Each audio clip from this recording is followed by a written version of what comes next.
ఇక varicose veins నుండి విముక్తి పొందండి. ఎవిస్ వాస్కులర్ సెంటర్ ఇప్పుడు మన KPHP లో గ్రాండ్ ఓపెనింగ్ ఏప్రిల్ 4వ తేదీన.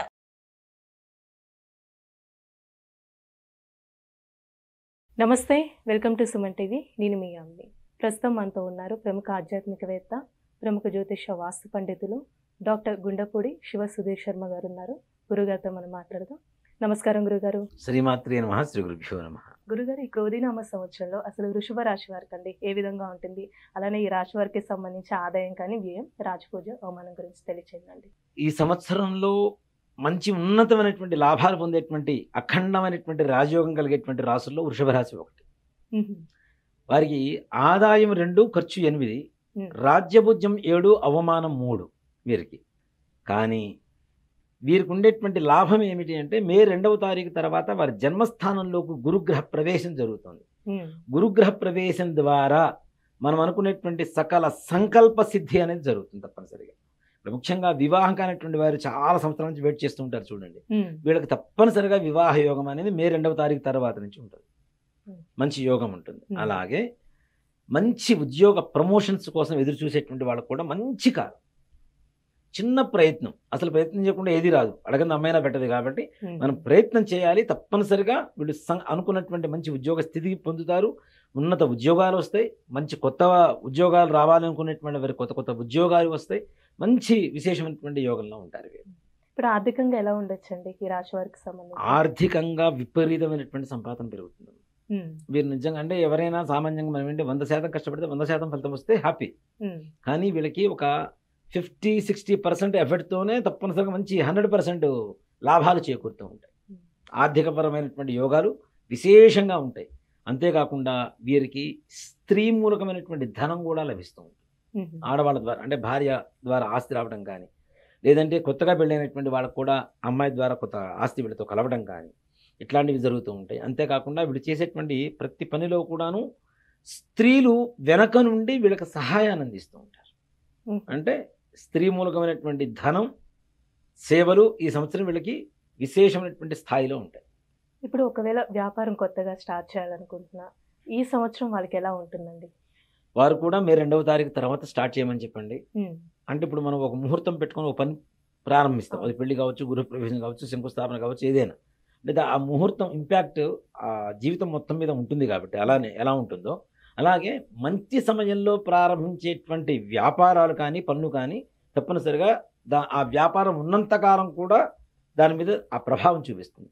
అప్పుడు గురుడు మన జన్మరాశిలో ఉన్నప్పుడు చేయగలిగితే సంపూర్ణమైనటువంటి విశేషమైనటువంటి లాభయోగం కలగబోతోంది వీళ్ళకి. ఇప్పుడు ప్రైవేటు ఉద్యోగస్తులు ఉంటారు, గవర్నమెంట్ రంగానికి సంబంధించండి, వీళ్ళకి ప్రమోషన్స్ కానీ ఆ విధంగా ఉంటుందంటారు ఈ సంవత్సరంలో? గవర్నమెంట్ జాబ్ హోల్డర్స్ ఎవరైతే ఉన్నారో ప్రభుత్వ ఉద్యోగులు, వీళ్ళకి అనుకున్నటువంటి ప్రదేశాలకి ట్రాన్స్ఫర్ అవడం అనేది చాలా ఈజీగా అవుతుంది. అంతకుముందు ఎన్నో సంవత్సరాల నుంచి ట్రై చేస్తూ అది అవ్వక, కానీ ఈ సంవత్సరం ప్రమోషన్తో కూడుకున్నటువంటి ట్రాన్స్ఫర్లు జరుగుతాయి వృషభ రాశి వారికి. ప్రమోషన్ ప్లస్ ఇది వృషభ రాశి వారికి. అలానే ప్రైవేటు ఉద్యోగస్తులు, ప్రైవేట్ రంగంలో ఉండేటువంటి వారికి కూడాను బాస్ దగ్గర నుంచి, అంటే వాళ్ళ పెద్దవాళ్ళ దగ్గర నుంచి, ఎవరైతే అధికారులు ఉంటారో ఉన్నత అధికారులు, వాళ్ళ దగ్గర నుంచి మంచి మన్ననలు పొందుతారు.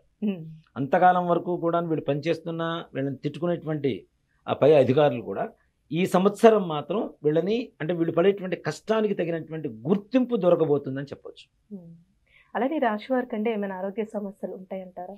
ఆరోగ్య సమస్యలు పెద్దగా ఏం లేవమ్మా. దేనికంటే ఏకాదశంలో రాహువు, పంచమంలో కేతువు, జన్మంలో గురుడు. కాబట్టి విశేషమైనటువంటి అనారోగ్య సమస్యలు ఏమన్నా ఉన్నా కూడా తీరిపోయి ఆరోగ్యవంతులుగా మారతారు ఈ సంవత్సరం.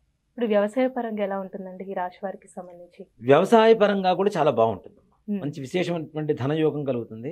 ఇక్కడ ముఖ్యంగా ఈ సంవత్సరం ఎవరైనా సరే ఎర్రటి వస్తువులు ఏదైనా పంట పండిస్తే తప్పనిసరిగా మంచి లాభదాయకంగా ఉంటుంది. కందులు ఇట్లాంటివి ఏవైతే ఉంటాయో ఇట్లాంటి వాటిల్లో మంచి లాభదాయకమైనటువంటి విషయం ఉంటుంది వాళ్ళకి. రాజకీయ పరంగా ఎలా ఉంటుందంటారండి? రాజకీయ పరంగా కూడాను అంటే వాళ్ళు ఊహించారు మనం పోటీ చేస్తాం, గెలిస్తే గెలుస్తా లేకపోతే లేదు అనుకునేటువంటి పరిస్థితుల్లో కూడాను ఈ రాశిలో ఉండేటువంటి వాళ్ళు పోటీ చేయడం ద్వారా అవతల వాళ్ళకి తప్పనిసరిగా పెద్ద గడ్డు పరిస్థితి అనే చెప్పాలి. వీళ్ళు గెలవడం అనేది కూడా తథ్యమనే చెప్పాలి. భార్యాభర్తల మధ్య కానీ సంతానం పరంగా ఎలా ఉంటుందంటారండి? సంతానం కలగనటువంటి వారికి సంతానం కలుగుతుంది తప్పనిసరిగా. సంతానం కూడా సంపూర్ణమైనటువంటి ఆరోగ్యవంతంగా ఉంటుంది. పిల్లలకి కూడాను ఎవరికైతే ఆరోగ్యం బాగుంటుందో వాళ్ళకు కూడా అవన్నీ సమసిపోయి మంచి ఆరోగ్యవంతులుగా బాగుంటారు, పిల్లలు ఉంటారు. భార్యాభర్తల మధ్య కూడా మంచి అవగాహన అనేది ఏర్పడుతుంది. అంతకుముందు ఉన్నటువంటి గొడవలన్నీ కూడా పోయి చక్కగా ఎన్నో సంవత్సరాల నుంచి విడివిడిగా ఉన్నటువంటి భార్యాభర్తలు కూడా ఈ సంవత్సరం కలిసి అన్యోన్యంగా ఉండేటువంటి అవకాశం మాత్రం సంపూర్ణంగా కనపడుతుంది. ఇప్పుడు విద్యార్థులకి విదేశయానం ఉందంటారండి? విద్యార్థులకు కూడా ఉందమ్మా. ఈ సంవత్సరం విద్యార్థులు వీళ్ళు పడేటువంటి కష్టానికి తగ్గ ఫలితం ఉంటుంది. విదేశీ స్థానంలో ఇప్పుడు చాలా మంది విదేశాలకు వెళ్తూ ఉంటారు. వెళ్ళి అక్కడ ఉద్యోగం లేక కష్టపడేటువంటి వాళ్ళు కూడా ఉంటారు. ఆల్రెడీ అక్కడ వెళ్ళి ఉన్న వాళ్ళకి ఉద్యోగం లేకపోయినా ఇక్కడి నుంచి కొత్తగా వెళ్ళేటువంటి వాళ్ళకైనా సరే వెంటనే ఈ సంవత్సరం ప్రారంభమైన వెంటనే ఉద్యోగం దొరకడం, వీళ్ళు వెళ్ళిన వాళ్ళకు కూడా మంచి జాబ్ దొరకడం, ఈ రకమైనటువంటి పరిస్థితులు ఏర్పడతాయి. కాబట్టి వాళ్ళకి ఏ రకమైనటువంటి ఇబ్బందులు ఉండవు. విదేశాల్లో ఎక్కడ ఏ రకమైనటువంటి ఇబ్బందులు మాత్రం ఉండవు. అంటే ఈ రాశి వారికి ఇంకా మెరుగైన ఫలితం రావాలంటే ఎలాంటి పరిహారం చేయాలండి? తప్పనిసరిగా వీరు ఈ రాశి వాళ్ళు ఈ సుబ్రహ్మణ్యేశ్వర స్వామి వారి దేవాలయానికి వెళ్ళి ప్రతి మంగళవారం లేదా ఆదివారం సుబ్రహ్మణ్యేశ్వర స్వామి వారి దేవాలయానికి వెళ్ళి తేనెతో అభిషేకం చేయించమని చెప్పండి.